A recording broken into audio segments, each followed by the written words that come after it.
The knife was already at his throat when Milo realized he had walked into the wrong hall. He had not meant to. He had only followed the smell of roasted meat and warm bread, the kind of smell that made his stomach twist with hunger so sharp it felt like a fist. The great hall of the Crosspack was full of firelight and laughter, full of alphas and warriors eating food that could have fed his mother and him for a week. He was 7 years old, thin as a reed, and he had slipped past 2 guards without either of them noticing a small boy in patched clothes, moving along the wall like a shadow. Then a hand closed around his arm and spun him around, and a blade caught the torchlight an inch from his skin. "A rat in the king's hall," said the guard holding him. His name was Garrett, and he was built like a wall, with a face that never seemed to soften for anyone. "Who let you in here, boy?" Milo did not cry out. He had learned a long time ago that crying did not fill an empty stomach, and did not make angry men gentler. He simply stood very still, his heart hammering, and looked past Garrett's shoulder toward the long table at the front of the hall, where the Alpha King sat. Damian Cross was not eating anymore. He had noticed the commotion the way he noticed everything in his hall, with a single sharp glance that missed nothing. His eyes were gold, the color of a wolf's eyes even in his human form, and when they landed on Milo, something in the boy's chest went cold and hot at the same time. "Let him go," Damian said. His voice was not loud, but it did not need to be. The whole hall quieted, the way water quiets when the wind stops. Garrett released Milo's arm at once, though his hand stayed near his blade, ready.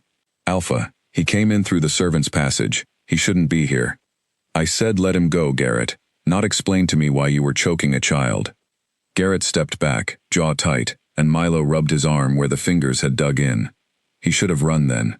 Every instinct in his small body told him to run, to disappear back into the corridors where the servants lived, where his mother would be waiting with worry, already carved into her face.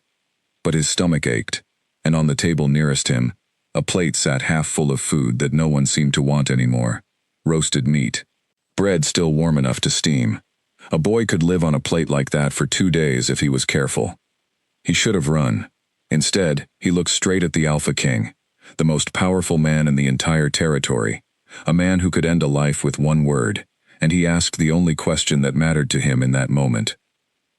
"Please, sir," Milo said, and his voice barely shook at all. "May I eat what you didn't finish?" The hall went silent, in a different way now, not the tense silence of a moment before, but a stunned, uncertain quiet, the kind that comes when something unexpected happens, and no one is sure how to react. Warriors who had faced down rival packs without blinking sat frozen with their cups halfway to their mouths. Somewhere near the back, a woman gasped softly. Damian Cross looked at the boy for a long moment. He was used to fear in this hall.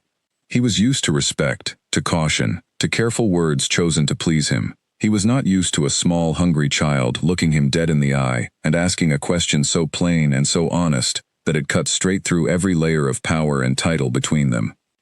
"What is your name?" Damian asked. "Milo, sir." "Milo what?" The boy hesitated. He did not carry his father's name, because he did not know his father's name. His mother had never told him, not once in 7 years, no matter how many times he had asked. "Just Milo," he said. Damian's gold eyes narrowed slightly, not in anger, but in a strange, searching way, as though he were trying to remember something he had forgotten a long time ago. There was a pull in his chest he could not explain, a tug somewhere beneath his ribs that had nothing to do with pity and everything to do with instinct, the same instinct that told a wolf when danger was near, or when a member of his own pack was in trouble. He looked at the plate the boy had been eyeing. Then he looked back at Milo's thin face, his patched sleeves, the dirt on his bare feet. "Sit," Damian said. A ripple of surprise passed through the hall. No servant child sat at the high table. It simply was not done. But no one questioned the Alpha King, not even Garrett, who stood frowning by the wall with his hand still resting near his blade. Milo did not move at first, unsure if he had heard correctly. Then Damian gestured again, more firmly this time, and the boy crept forward and climbed onto the bench a respectful distance from the king, close enough to reach the plate, far enough to run if he needed to. "Eat," Damian said. "All of it, if you like." Milo ate. He tried to be slow and polite about it, the way his mother had taught him, but hunger has no manners, and within minutes, he was eating with both hands, tearing bread and meat with the desperate focus of a child who did not know when his next full meal would come. Damien watched him the entire time, saying nothing, his expression unreadable to everyone in the hall except perhaps himself. There was something about the boy, something in the shape of his jaw, or the way he held his shoulders even while shrinking away from strangers, or the particular gold-brown color that flickered at the edges of his brown eyes when the torchlight caught them just right. Damien could not name it. He only knew that watching this ragged, starving child eat scraps from his table stirred something in him that he had not felt in 7 long years, something he had buried so deep, he had almost convinced himself it was gone. "Where is your mother, Milo?" Damien asked, once the boy had slowed enough to breathe between bites. "She works in the kitchen, sir, and she cleans the West Wing sometimes." Milo's eyes flicked up, suddenly nervous. "Please don't be angry at her. She doesn't know I came in here. She would be very upset." "I'm not angry," Damien said, and found, to his own mild surprise, that it was true. "What is her name?" Milo swallowed a piece of bread too fast, and coughed. "Elena," he said, once he could speak again. "Her name is Elena." The single word landed in Damien's chest, like a stone dropped into still water, sending ripples through him that he did not understand and did not like. Elena. It was not an uncommon name. There was no reason for it to make his pulse quicken the way it did, no reason for the sudden, sharp ache behind his sternum, as though an old wound he had thought long healed had just been pressed by careless fingers. He told himself it meant nothing. He told himself there were many Elenas in the world, and that a servant woman working quietly in his own household could not possibly be connected to the woman who had vanished from his life 7 years ago, without a word of goodbye, without an explanation, without so much as a note left behind. He told himself all of this in the space of 2 breaths, and believed almost none of it. "Finish your food," he said, his voice steadier than he felt. "Then someone will walk you back to the servants' quarters." Milo nodded and returned to eating, relieved and unaware that anything strange had passed through the king's expression. Around the hall, warriors slowly returned to their own meals, murmuring to each other in low voices, casting curious glances toward the boy at the high table, and the king who watched him with an intensity none of them had ever seen before, not even during council meetings where the fate of the entire pack hung in the balance.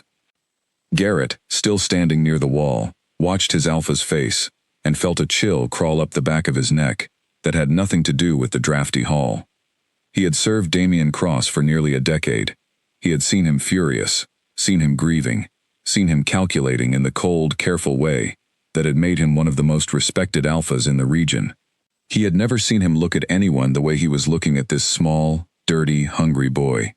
When Milo finally finished, he slid off the bench and bowed the way his mother had taught him to bow to important people, awkward and small but earnest. "Thank you, sir," he said. "I won't come in the wrong door again." "See that you don't," Damien said, though there was no real warning in it. Then, almost against his own will, he added, "Milo." The boy paused. "Tell your mother," Damien said slowly, "that I would like to speak with her. Tomorrow, in the morning, before her duties begin." Something flickered across Milo's face, quick and gone, an expression far too old for a 7-year-old boy. Fear, perhaps, or something closer to dread. "Yes, sir," he said quietly, and then a guard was ushering him out through the side door, back toward the corridors where the servants lived, back toward the small room where his mother would be pacing, sick with worry, wondering where her son had disappeared to on a night like any other. She had no idea that everything was about to change. Damien sat at his table long after the hall had emptied, the fire burning low, his food forgotten in front of him. He turned the name over and over in his mind. Elena.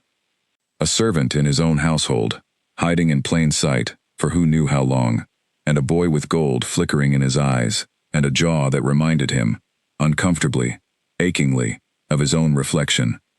He told himself it was impossible.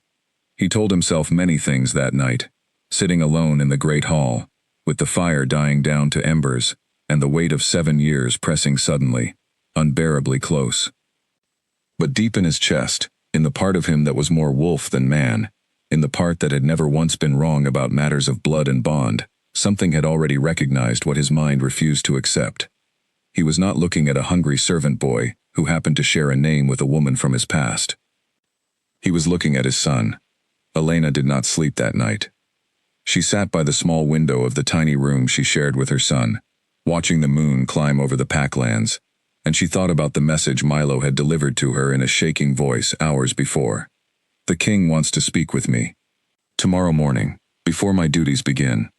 7 years she had hidden, 7 years of careful silence, of keeping her head down, of teaching Milo to be quiet and small and unnoticed, and now, in one single night, all of it threatened to unravel, because her son had been hungry enough to walk into the wrong hall. She could not blame him. She had been the one who could not always put enough food on their table. She had been the one who took every extra shift, scrubbed every floor twice, and still watched her son grow thinner than she liked. If he had wandered into danger chasing the smell of a warm meal, that was her failure, not his. But now Damien Cross knew her name. She pressed her palm against her chest, where her heart beat too fast, and let herself remember, just this once, the years before Milo existed at all. She had been young then, barely into her 20s, working as an assistant to the pack's head healer, in a different territory entirely, one ruled by Damien's father, before Damien rose to take his place as Alpha.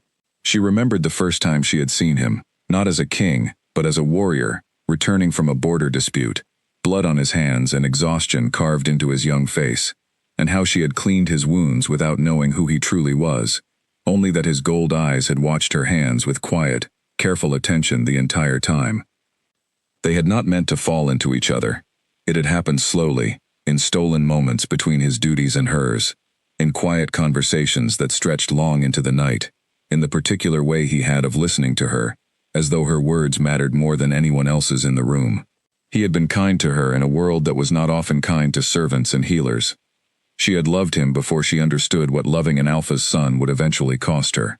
The trouble began when his father died, and Damien was named Alpha King. Overnight, the boy she had known became something else entirely, a leader, burdened with politics and alliances, and the expectations of an entire pack. There were whispers of a match being arranged with a powerful neighboring family, a union meant to secure peace along a dangerous border. Elena, a servant with no title and no family name worth mentioning, understood immediately what she was and what she could never be to a king. She had left before anyone discovered she was carrying his child. It had not been an easy decision. She remembered standing outside his chamber door the night before she fled, her hand raised to knock, ready to tell him everything, and then lowering it again, imagining what would happen to a child born of scandal, in a pack already fragile, from the transition of power. She imagined the political enemies who would use an unacknowledged heir as a weapon.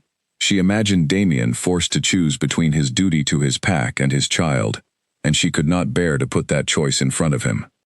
So she had run instead, traveling far from that territory, changing her surname, taking whatever quiet work she could find until she arrived, months later and heavily pregnant, at the cross-pack lands under Damien's own rule, of all the strange twists fate could arrange. She had not known, when she accepted the position as a kitchen maid, that the territory belonged to him. By the time she realized her mistake, Milo had already been born, and she was too exhausted, too afraid, and too without options to run again. She told herself it was safe. Damien rarely visited the kitchens or the servants' quarters. Their paths had not crossed once in 7 years, not truly, not until tonight, when her son's hunger had led him straight into the one room in the entire territory she had spent years avoiding. Now morning was coming, and with it, a summons she could not refuse. Milo stirred in his sleep on the narrow bed across the room, and Elena crossed to him quietly, brushing a lock of hair from his forehead. In sleep, his face relaxed into softness, and for a moment she let herself simply look at him, at the shape of his jaw, at the faint gold that sometimes caught in his brown eyes under the right light, features she had spent 7 years trying not to notice too closely, because noticing them meant admitting the truth she had buried as deep as she could manage. He looked like his father. He always had. She sat beside him until the first gray light of dawn crept through the window, and then she rose, dressed in her plainest work clothes, and prepared herself for whatever waited in the king's private study. The walk through the corridors felt longer than it ever had before. Servants she passed gave her curious glances, word of the previous night's strange scene in the great hall having already spread through the household the way gossip always did. By the time she reached the heavy wooden door of Damien's study, her hands were trembling, though she pressed them flat against her skirts to hide it. A guard led her inside without a word. Damien stood by the window, his back to her, and for a moment neither of them spoke. Elena's heart pounded so loudly she was certain he could hear it, certain his wolf senses would catch the frantic rhythm, and know instantly that she was afraid. "Close the door," Damien said quietly. She did. He turned then, and his gold eyes found hers across the room, and 7 years collapsed into nothing at all.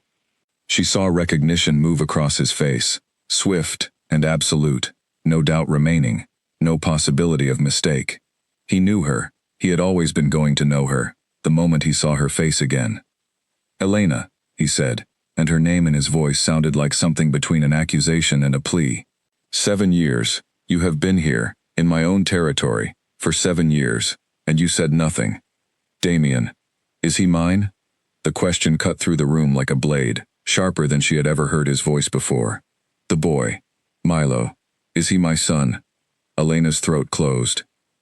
She had rehearsed 100 different answers on the long walk to this room, careful explanations and gentle deflections, but standing here now, facing the raw and unguarded pain on his face, she found she could not lie to him. Not about this, not anymore. "Yes," she whispered, "he is your son." The silence that followed felt endless. Damien's jaw tightened, his hands curling into fists at his sides, and for a moment, Elena feared she had seen the last of his patience, that whatever gentleness he had shown Milo the night before would turn to fury now that the truth stood confirmed in front of him. Instead, something in his face cracked open, and what emerged was not anger but grief, raw and old and 7 years deep. "Why?" he asked, his voice breaking on the single word. "Why would you take that from me? Why would you take him from me?" Elena felt tears burn hot behind her eyes, but she forced herself to hold his gaze. "Because I was trying to save him," she said, "and I was trying to save you too, whether you believe that or not." Damien's eyes searched hers, gold and furious, and heartbroken all at once, and Elena understood that the careful, quiet life she had built for herself and her son had just ended forever. Whatever came next, there was no going back to the shadows now. The truth was standing in the room with them, and it was not going anywhere. "You are trying to save him," Damien repeated, his voice low and dangerous now, the grief in it hardening into something sharper, "by hiding him from his own father, by letting him beg for scraps at my table like a stranger. Explain that to me, Elena. Explain how that saved anyone." Elena flinched but did not look away. She had imagined this conversation 1,000 times over the years, lying awake in the dark with Milo's small breathing beside her, and in every version she had rehearsed, she had somehow found the right words to make him understand. Now, standing in front of him with his fury filling the room like heat from a fire, every rehearsed word deserted her. "You had just become Alpha King," she said instead, plainly, because plain truth was all she had left. "Your father had died weeks before. The pack was unstable. There were families circling you like wolves scenting weakness, waiting to see if you would hold your position or fall. And there was already talk of a match being arranged for you, a political marriage to secure the northern border. That match was never finalized," Damien said. "It was never even close to finalized. I didn't know that then. All I knew was that a servant with no name, no family, no power, carrying a child no one had sanctioned, would have been a weapon in the hands of anyone who wanted to hurt you. They would have called our son illegitimate. They would have used him to question your judgment, your authority, your fitness to rule. I could not do that to him. I could not do that to you. So instead, you disappeared. You let me believe you simply left me. Do you understand what that did to me?" His voice cracked slightly, an old wound reopening. "I searched for you, Elena. For months. I sent people to look. I told myself eventually that you had never cared the way I thought you did, that I had imagined the whole thing, because the alternative, that you loved me, and left anyway, was somehow worse." Elena pressed a hand to her mouth, tears finally spilling over despite her effort to hold them back. "I loved you," she said. "I have never stopped." For a long moment, neither of them spoke. The fire in the hearth crackled softly, the only sound in the heavy silence between them. Damien turned away first, walking to the window and staring out at the packlands stretching gold and green beneath the morning sun, his shoulders rigid with the effort of controlling emotions that had not surfaced this violently in 7 long years. He asked me if he could eat what I didn't finish, Damien said quietly, almost to himself. My son asked me for scraps, Elena. Do you understand what that means to me? My own child, hungry enough to beg, standing in my own hall, and I did not even know his face. I have never let him go hungry on purpose, Elena said, her voice fierce, despite the tears still falling. I have worked every shift I could find. I have gone without meals myself so he would not have to. I did the best I could with what I had, and what I had was very little, because I chose to protect him instead of using his name to demand anything from you. Damien turned back to face her, and something in his expression had shifted, the anger banking down into something quieter, more exhausted. You should have told me, he said. Whatever the danger, whatever the politics, you should have trusted me to protect my own son. Both of you. I was young and frightened, and I made a choice I believed was right at the time, Elena said. I cannot undo it now. All I can do is tell you the truth, finally, and let you decide what happens next. Damien studied her for a long moment, his gold eyes moving over her face, as though searching for the young healer he had once known, beneath the tired lines that 7 hard years had etched there. Whatever he found seemed to soften something in him, if only slightly. I need to see him, Damien said. Properly. Not as a stranger at my table. As my son. Elena nodded, wiping her eyes. He will be frightened, she admitted. He does not know who you are to him. I never told him your name. I only told him his father was someone far away, someone who could not be part of our lives. Then we will tell him together, Damien said, and there was a new note in his voice now, something Elena recognized from years before, a quiet, unshakable determination that had once made her believe he could accomplish anything he set his mind to. Today, I will not wait any longer than I already have. Word moved through the pack faster than either of them anticipated. By midday, whispers had already begun weaving through the corridors and kitchens, servants exchanging glances heavy with unspoken questions. The Alpha King had summoned the kitchen maid to his private study. The boy from the Great Hall had been seen leaving with an armed escort, not toward the servants' quarters, but toward the family wing of the castle, a part of the residence servants' children never set foot in. Grace, Damien's most trusted advisor, and the closest thing he had to family since his own parents had passed, found him standing outside Milo's temporary chamber, staring at the closed door, as though it might open onto something he was not prepared to face. Is it true? Grace asked, keeping her voice low despite the empty corridor around them. She had served Damien since before he was Alpha, had watched him grow from a serious young warrior into the guarded ruler he had become, and she had never once seen him look as unsettled as he did now. It's true, Damien said. Grace exhaled slowly. Then you have a decision to make, and I do not think it is a small one. If word spreads that you have an unacknowledged son by a servant woman, there will be those in this pack, and beyond it, who see that as weakness. Rival families will use it. Your betrothed's family especially. There is no betrothed, Damien said flatly. There has never been a formal arrangement, only talk, and talk is not binding. Talk is enough to cause damage, Damien, and you know it. Clara's family has been pushing for that match for 2 years. They will not take kindly to discovering you have a hidden heir with another woman. Damien's jaw tightened. He is not a hidden heir. He is my son. Whatever comes of the rest of it, that fact does not change, and I will not hide him away to spare anyone's feelings, least of all Clara's family's ambitions. Grace studied him for a long moment, then nodded slowly, some of the tension leaving her shoulders. Then we will need to move carefully. Publicly, but carefully. There will be resistance. I am aware, Damien said. Let them resist. I did not spend 7 years wondering what happened to the woman I loved, only to lose my son now, because a rival family disapproves of the manner of his birth. Inside the chamber, Milo sat on the edge of a bed, far grander than any he had ever slept in, his small hands folded tightly in his lap, his eyes wide with a fear he did not fully understand. His mother had told him only that the king wished to speak with him again, that something important was happening, and that he needed to be brave. He did not know yet what bravery would be asked of him. He only knew that when the door finally opened and both his mother and the Alpha King entered together, something in the careful, quiet way they looked at him told him that his whole world was about to change, and that there would be no going back to the small, simple life he had known before. Damien crossed the room slowly and knelt down in front of the boy, bringing himself to Milo's eye level, gold eyes meeting brown ones that, up close, carried the exact same flecks of gold buried within them. "Milo," Damien said gently, "there is something your mother and I need to tell you." Milo's small hands gripped the edge of the bed, and somewhere deep inside him, in a place too young to have words for it yet, he already understood.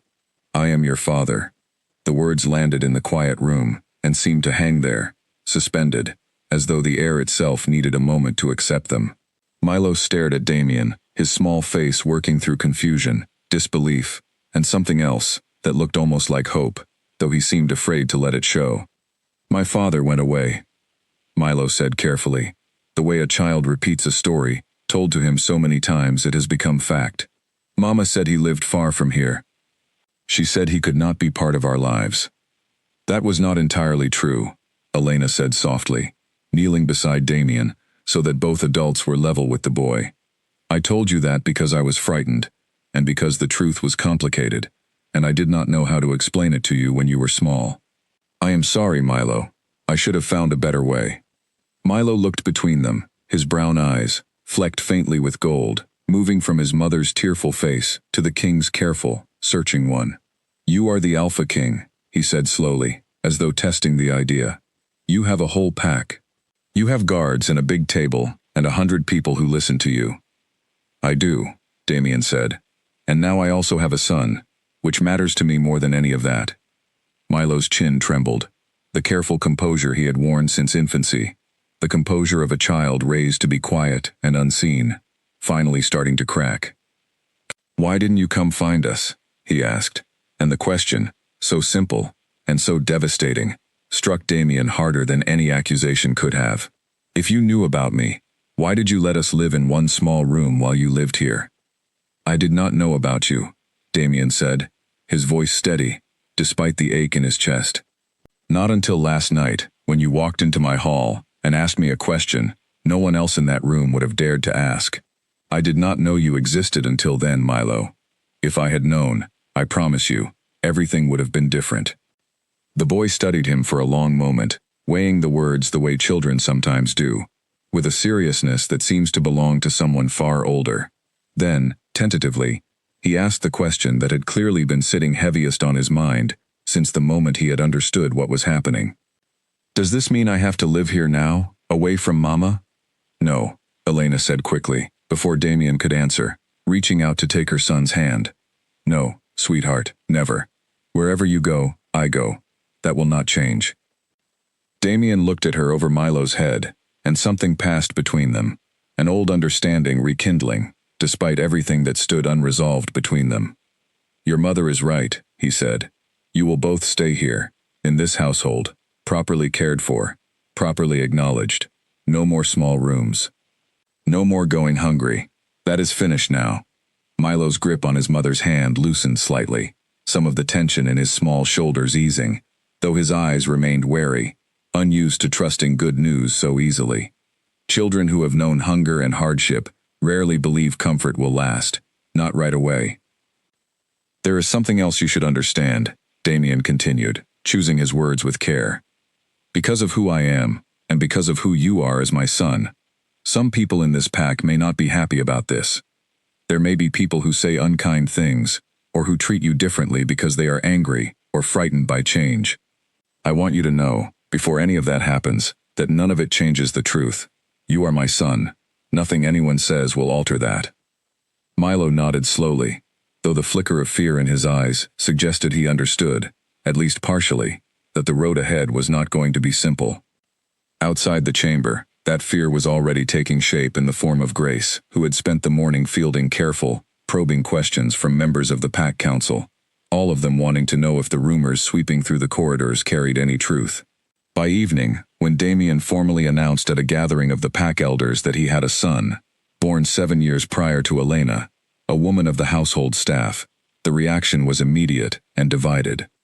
Some elders, The ones who remembered Damien's father and the chaos of the transition years before, understood the political risk of an unacknowledged heir suddenly surfacing, and voiced concern about stability, about how rival packs might interpret the news, about whether the boy's claim to any future position within the pack could be challenged by those who considered a servant's son unworthy of royal blood no matter whose child he was.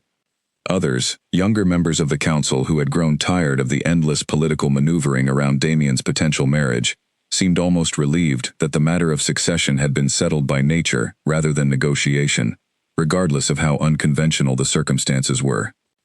And then there was Clara. She arrived at the Packlands 2 days later, summoned by her own family the moment word reached them, her expression carefully composed into polite neutrality that did not fully mask the anger simmering beneath it. She was the daughter of a powerful neighboring alpha, a woman Damien had known for years through political circles, though nothing formal had ever been agreed upon between their families beyond quiet, ongoing discussion. "You could have told me," Clara said, once she and Damien were alone in his study, her voice tight and controlled in the way of someone raised to never show weakness in front of anyone, even someone she might have once considered a future husband. "Before the entire territory learned of it. Before my father learned of it from a messenger instead of from you directly. There was nothing to tell until 2 days ago," Damien said evenly. "I did not know Milo existed until he asked me for food at my own table. You cannot fault me for a truth I did not possess." "I am not faulting you for that," Clara said. "I am faulting you for how this makes my family look now. Years of careful discussion between our houses, and now everyone will say the Crosspack has an illegitimate heir born of a kitchen maid. Do you understand what that does to any future arrangement between us?" "There was never a formal arrangement, Clara," Damien said, his patience thinning. "You know that as well as I do. Whatever hopes your family carried, they were never promises I made." Clara's composed expression finally cracked, something raw and wounded flashing across her face before she smoothed it away again. "No," she said quietly. "I suppose they weren't." She rose to leave, pausing at the door. "Be careful, Damien. Not everyone will accept this as easily as you seem to expect. There are people in this territory, and beyond it, who will see a servant's son as an opportunity rather than an heir. I would watch your back, and his, more closely than you think you need to." The door closed behind her, and Damien sat alone in the quiet study, her warning settling over him like a shadow he could not quite shake. He thought of Milo, sleeping now in a proper bed for the first time in his short life, unaware of the storm his existence had stirred across the Packlands. He thought of Elena, finally free of the secret she had carried alone for 7 years, but standing now in the middle of a different kind of danger entirely. He had wanted, more than anything, to give his son safety. He was beginning to understand that safety, for a boy like Milo, would not come easily, and that the true test of everything he had promised in that quiet chamber was only just beginning. The scream that tore through the training yard belonged to a boy who had never shifted before, and it brought half the household running. Milo had been outside with a handful of pack children, watching older boys practice their forms under the supervision of a trainer, when something inside him twisted violently, painfully, a pressure building beneath his skin that he had no name for and no way to control. His bones ached in a way that frightened him more than anything he had ever felt. He fell to his knees in the dirt, gasping, and around him the other children scattered backward, some shouting for help, some simply staring in wide-eyed shock. Grace reached him first, dropping to his side and pressing a steady hand against his back. "Breathe through it," she said, her voice calm, despite the alarm on her face. "It will pass, Milo. Just breathe." It was rare, extremely rare, for a child to shift this young. Most pack children did not experience their first shift until well into adolescence, sometimes not until their early teens. A boy of 7 shifting spontaneously, without training, without warning, was almost unheard of, and it spoke to a strength of bloodline that immediately drew the attention of every elder within earshot. By the time Damien arrived, sprinting across the yard with a speed that scattered onlookers out of his path, Milo's shift had already begun, his small human form giving way to something else entirely, fur the color of dark honey spreading across his skin, his frame reshaping itself with the awkward, painful lurching of a body doing something for the very first time. When it was over, a wolf pup lay trembling in the dirt where the boy had been, disoriented and clearly terrified, his sides heaving with exertion, and his eyes, when they finally focused on the crowd gathered around him, were a striking, unmistakable gold. The same gold as Damien's. A murmur rippled through the onlookers, quiet but unmistakable, a collective recognition that needed no words. Whatever doubts had lingered among certain members of the pack about Milo's parentage, whatever quiet whispers had suggested the boy's claim might be exaggerated or convenient, evaporated in that single moment. No one could deny the resemblance staring back at them from a small wolf's frightened face. Damien dropped to his knees beside his son, careful and gentle, speaking low and steady the way he might calm any frightened creature. "You're all right," he said. "I have you, you're safe." Slowly, Milo's trembling eased, and beneath Damien's steady hand, the boy managed to shift back, collapsing into his human form, utterly exhausted, his small body curling instinctively toward his father's warmth. Damien lifted him without hesitation, carrying him toward the healer's quarters, while the gathered crowd parted to let them through, still murmuring amongst themselves. Nolan, the pack's healer, examined Milo carefully once they reached his quarters, checking his pulse, his temperature, the steadiness of his breathing. Elena arrived moments later, having been summoned from her duties, and rushed to her son's side the instant she stepped through the door, her face pale with worry. "He's fine," Nolan assured her, though his expression carried a note of genuine fascination beneath the reassurance. "Exhausted, and likely to be sore for a day or two, but there's no lasting harm." What is remarkable is the timing. A first shift this young is exceedingly uncommon, and an unprompted one, without any triggering danger or extreme emotion, even more so. "What does that mean?" Elena asked, smoothing Milo's damp hair back from his forehead as he began to stir, blinking groggily up at the unfamiliar ceiling. "It suggests strong bloodline traits asserting themselves early," Nolan said, glancing briefly at Damien. "Powerful lineage often produces early strong shifts in the next generation. I have seen it before in alpha families, though rarely quite this pronounced." The implication hung unspoken in the room, though everyone present understood it clearly enough. Whatever lingering doubt anyone in the pack might have entertained about Milo's parentage had just been settled, not by words or explanations, but by the boy's own body, in front of dozens of witnesses.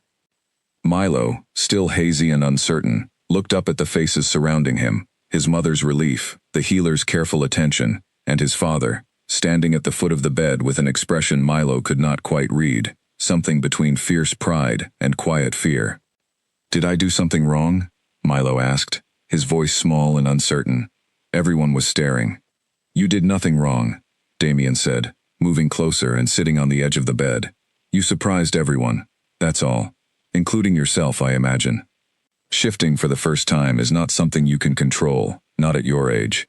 It happened because you are strong, Milo, not because you did anything wrong." "It hurt," Milo admitted quietly. "The first time usually does," Damien said. "It will not always feel that way. In time, shifting will feel as natural to you as breathing." He paused, studying his son's face, the exhaustion still evident in his eyes. "You did well. You should be proud, not frightened." Milo managed a small, tired smile at that, some of the fear in his expression easing under his father's steady reassurance. Elena watched the exchange with an ache in her chest that mixed grief and gratitude in equal measure.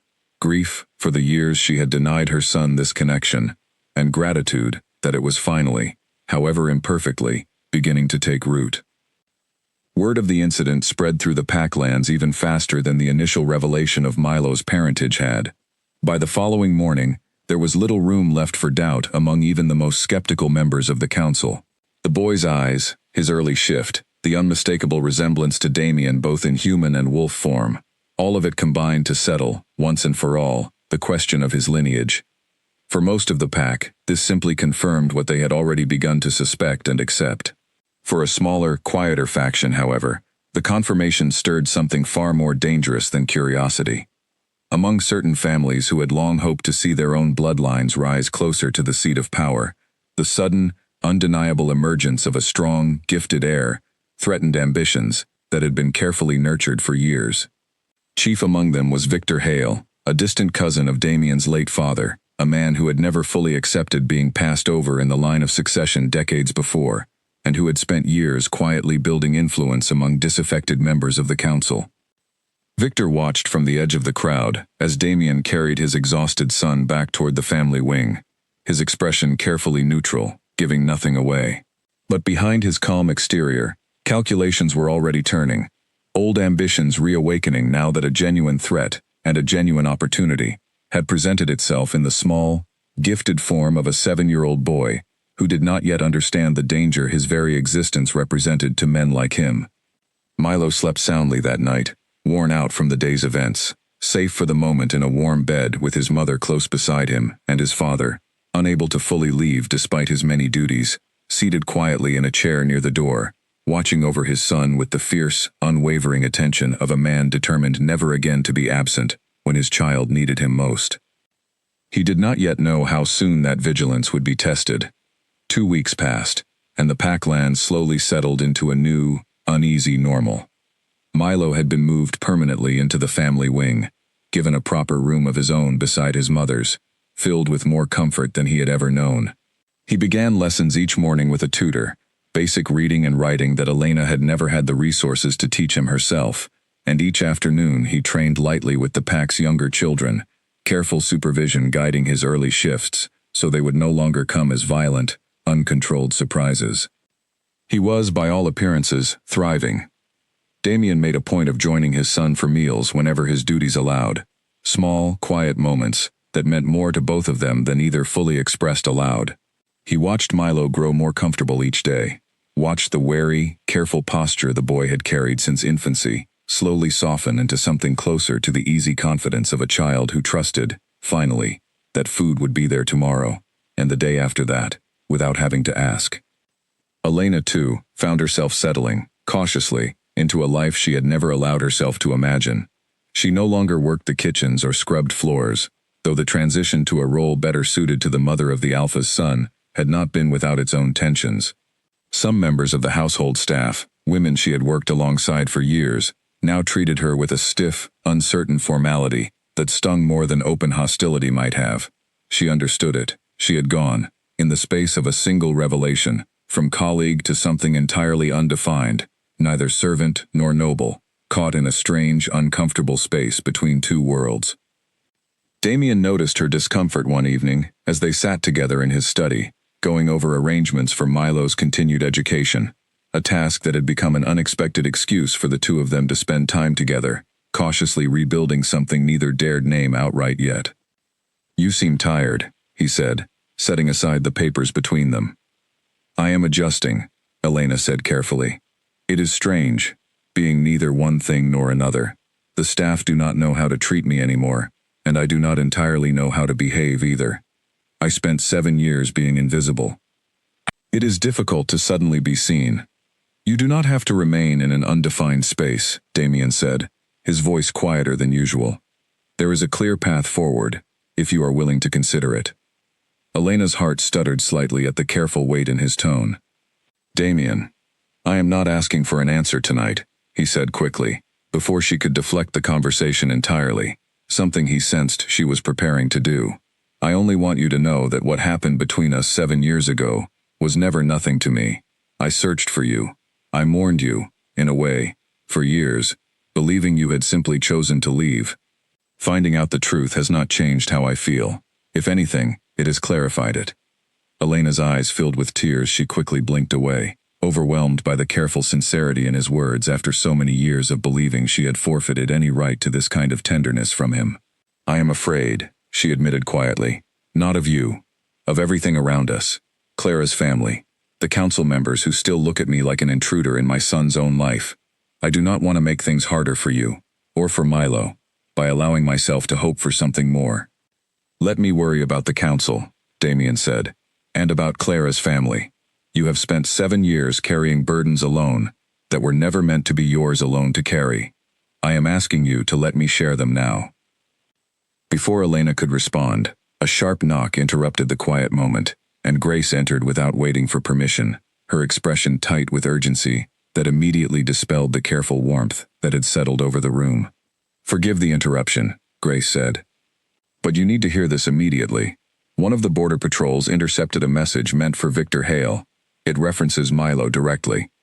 Damien was on his feet instantly, all softness gone from his expression, replaced by the sharp, focused attention of an alpha assessing a genuine threat. What does it say? Grace hesitated, glancing briefly at Elena before continuing. It discusses an arrangement with an outside party, someone beyond our territory, regarding what the message calls securing leverage through the boy. It is not specific about method or timing, but the intent is unmistakable. The color drained from Elena's face. Someone wants to hurt Milo? Or use him, Grace said grimly, which may, depending on circumstances, amount to the same danger. Damien's jaw set into a hard, unforgiving line, gold eyes flashing with a fury Elena had glimpsed only rarely in the years she had known him, years ago and now. Increase security around Milo immediately, he said. Guards on his chamber at all times. Someone with him whenever he leaves the family wing. No exceptions, no reductions, regardless of what excuses are offered. Already arranged, Grace said. I wanted you informed before word spreads further. Victor, Damien said, the name coming out low and dangerous. He has resented being passed over since my father's time. I should have anticipated he would see Milo as an opportunity, rather than accept the boy for what he is. You cannot move against him without proof, Grace cautioned. A single intercepted message referencing an unnamed boy is not enough to accuse a council member of conspiracy, however strongly circumstances suggest his involvement. We need more before any formal action can be taken. Then we will get more, Damien said. In the meantime, my son does not leave this household unguarded, not for a single moment, until this threat is fully understood and eliminated. Elena reached for Damien's hand, without fully thinking about the gesture, her fear for her son outweighing any hesitation about what the touch might mean between them. He closed his fingers around hers immediately, steady and grounding, and for a moment, standing together in the quiet study with danger pressing suddenly close, 7 years of separation felt smaller than the shared fear gripping them both now. We protected him alone for 7 years, Elena said quietly. You and I, without knowing it, both trying to keep him safe in our own ways. We will not do it alone any longer, Damien said. Whatever comes next, we face it together. Outside, beyond the study window, the packlands lay quiet under a darkening sky, deceptively peaceful, while somewhere within its borders, or perhaps beyond them entirely, plans were already moving forward that would soon put every promise made in that quiet room to its most severe test yet. 3 days after the intercepted message, Victor Hale requested a private audience with the Alpha King, and Damien, against Grace's careful advice, agreed to meet him. You are giving him the chance to read your reaction, Grace warned, as they walked together toward the council chamber. If he suspects we intercepted that message, meeting him face to face only tells him how much we already know. Or it tells him I am not afraid of him, Damien said. Sometimes the strongest position is the one that looks like confidence rather than caution. Victor was waiting when they entered, seated with the easy, practiced calm of a man who had spent decades navigating pack politics without ever quite securing the position he believed he deserved. He rose and offered a respectful bow, his expression carefully pleasant. Alpha, he said, thank you for making time for me. You requested this meeting, Victor. Say what you came to say. Direct as always, Victor said, a faint smile touching his mouth. Very well. I have heard, as has the rest of the territory, about your son. A remarkable boy by all accounts. Early shift, strong bloodline markers, undeniable resemblance to yourself. The pack is fortunate to have such clear confirmation of a strong heir. Is that the extent of your business here, Victor? Congratulations on my son's existence? Not entirely, Victor admitted, his smile thinning slightly. I wish to raise a concern, Alpha, one I believe several council members share, though perhaps fewer are willing to voice it directly. The boy's mother was, until recently, a member of the household staff. No family standing, no formal alliance behind her. Some among the council worry what precedent this sets.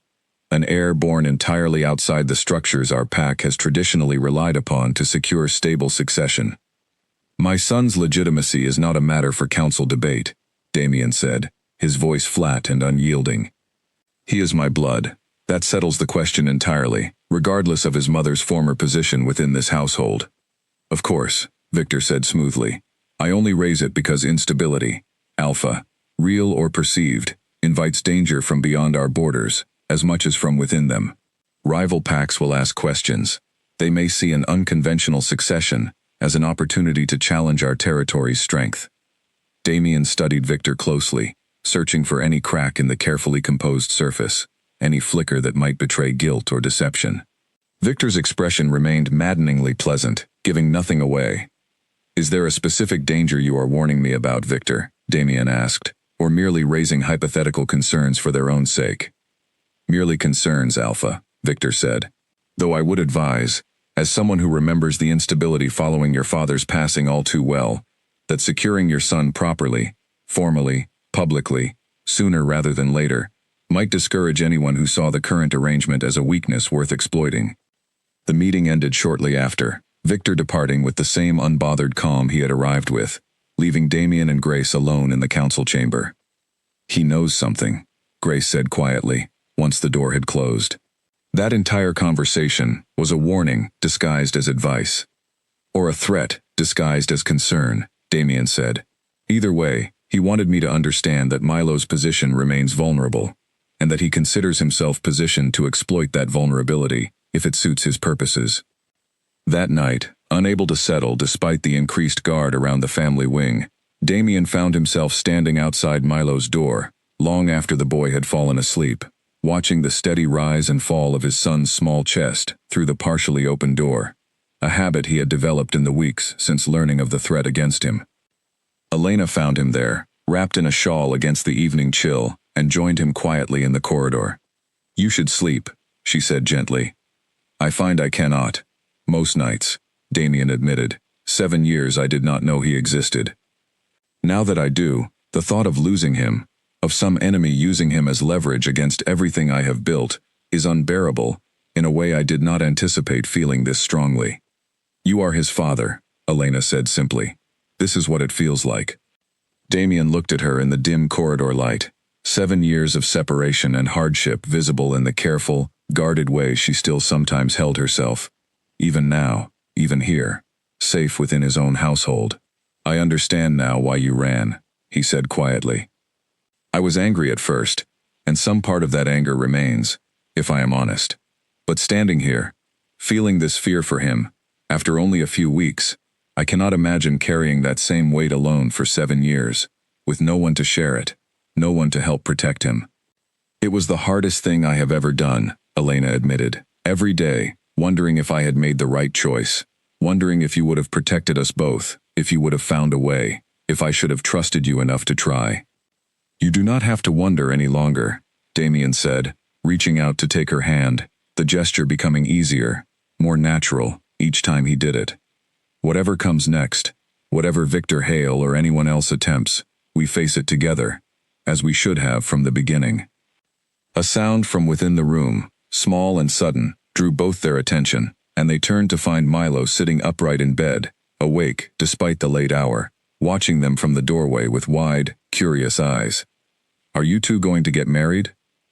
He asked, with the blunt, unfiltered curiosity that only children possess, and despite the tension weighing on both adults, Damien found himself laughing softly, a genuine, surprised sound that eased some of the fear gripping his chest for the first time in days.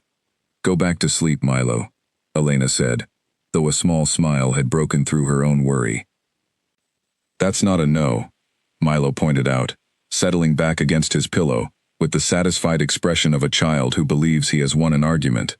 And Damien, watching his son drift back toward sleep, felt something in his chest that had been clenched tight for weeks, finally, briefly, loosen. Whatever storm Victor Hale was preparing to unleash, whatever danger still lingered at the edges of the Packlands, in this quiet moment, standing together outside their son's door, Damien allowed himself to believe that they might be strong enough to weather it, together, as a family finally beginning to heal from 7 long years of separation and silence.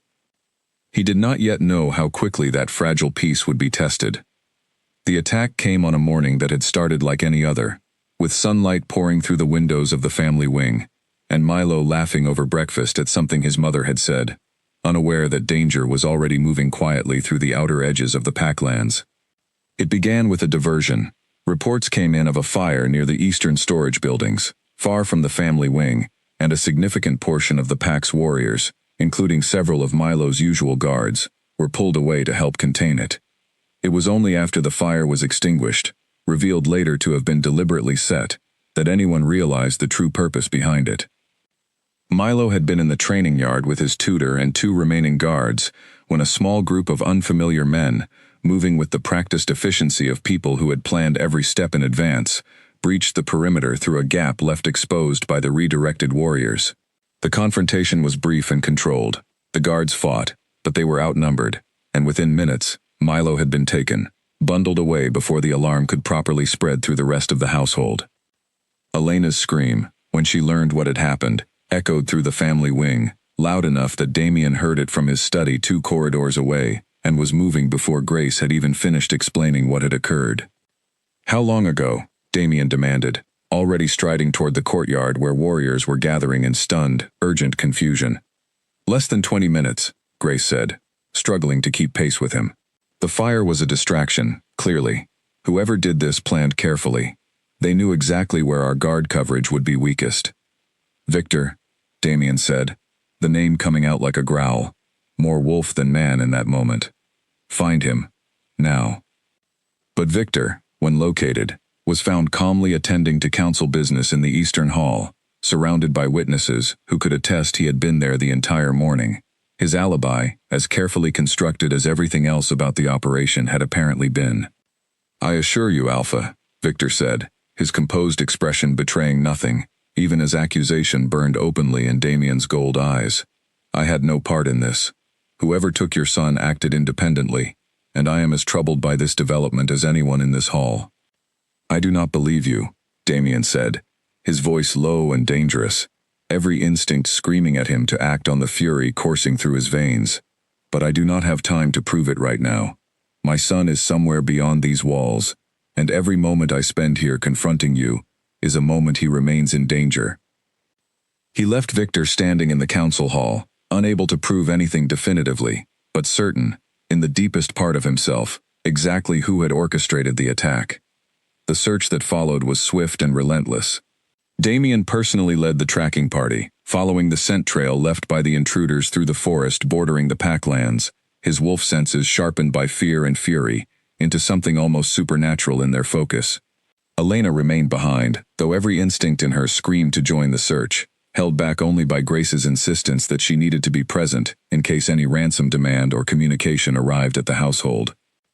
The trail led north, toward the border shared with a smaller, less powerful territory, known for harboring mercenaries willing to take on dangerous work for the right price. Damien's fury grew with every mile, every hour that passed, without finding his son, imagining every possible horror that could be unfolding, while he was still tracking through unfamiliar forest.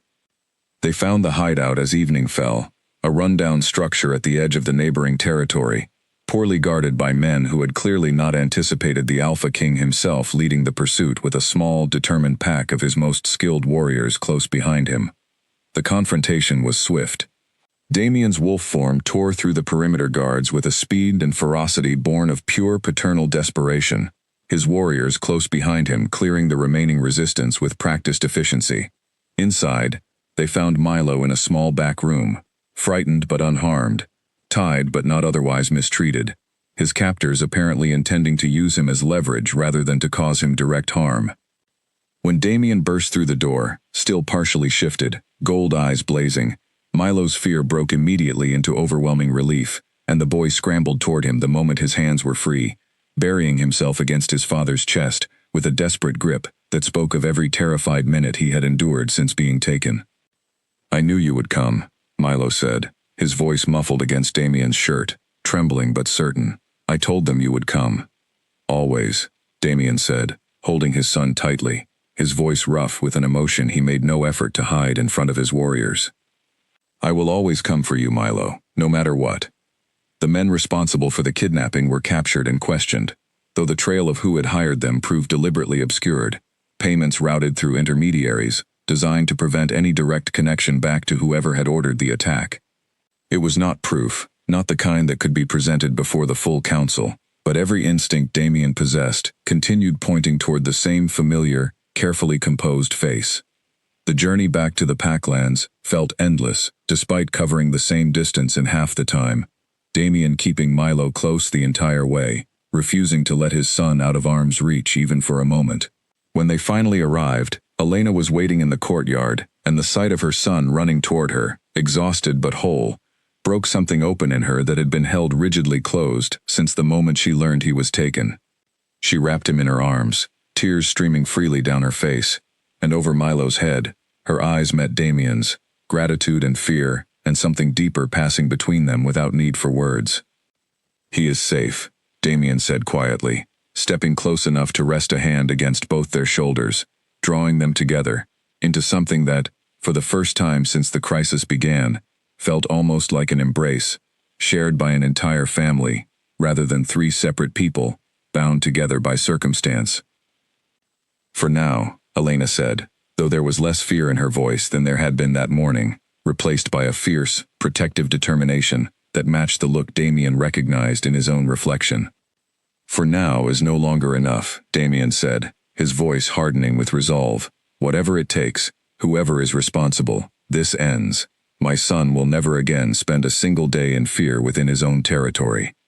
That night, with Milo finally settled and sleeping soundly under heavier guard than ever, safe within the walls of the family wing, Damien made a decision he had been circling for weeks, but had not yet allowed himself to fully commit to. The time for careful diplomacy and cautious accusation had ended. Whoever had orchestrated the attempt against his son would be found, exposed, and dealt with, regardless of what political consequences followed, and Damien intended to make certain that every member of his pack, and every rival watching from beyond its borders, understood without question exactly how far he was prepared to go to protect the family he had only just begun to know. It took 8 days to find the proof Damien needed, and it came from a place none of them had expected. One of the mercenaries captured during Milo's rescue, a younger man less hardened than the others and clearly uneasy about the entire operation from the start, finally broke his silence during questioning, offering details in exchange for leniency. He could not name Victor Hale directly, having dealt only with an intermediary, but the description he provided, along with details about payment routes and meeting locations, matched precisely with a property Grace's investigation had already quietly linked to one of Victor's most trusted associates. Combined with the earlier intercepted message and a pattern of suspicious financial movements that Grace's careful digging had uncovered over the following days, the evidence, while still circumstantial in places, formed a chain strong enough to bring before the full pack council without fear of it collapsing under scrutiny. Damien called the council together on a cold, clear morning, the great hall filled beyond its usual capacity, as word spread that something significant was about to unfold.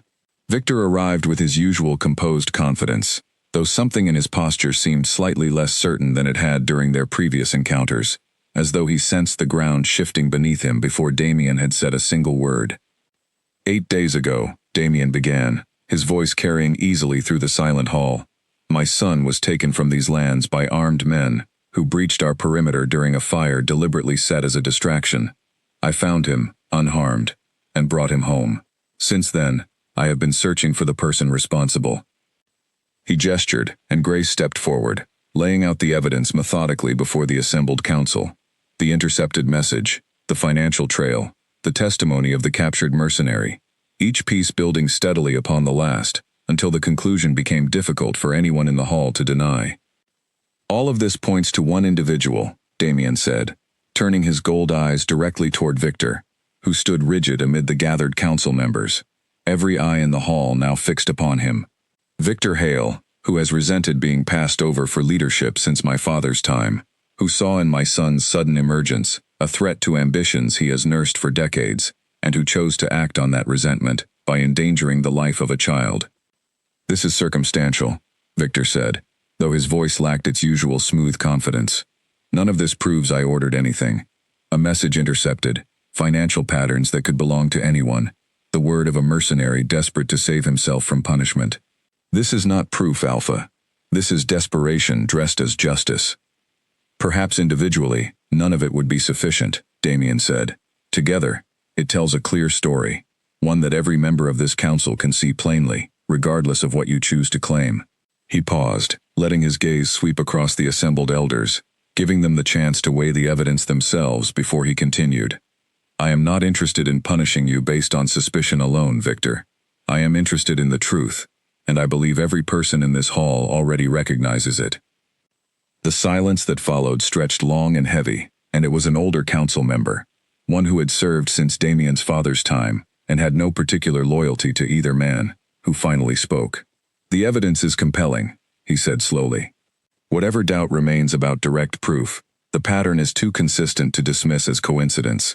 I believe further investigation, formal and thorough, is warranted, and until it concludes, Victor Hale should be removed from any position of influence within this council. Murmurs of agreement rippled through the hall, and Damien watched as the careful composure Victor had maintained for weeks finally began to crumble under the weight of collective judgment. Whatever formal proceedings would follow, whatever punishment ultimately resulted from the investigation, Victor's influence within the pack, built carefully over decades, had effectively ended in this single morning.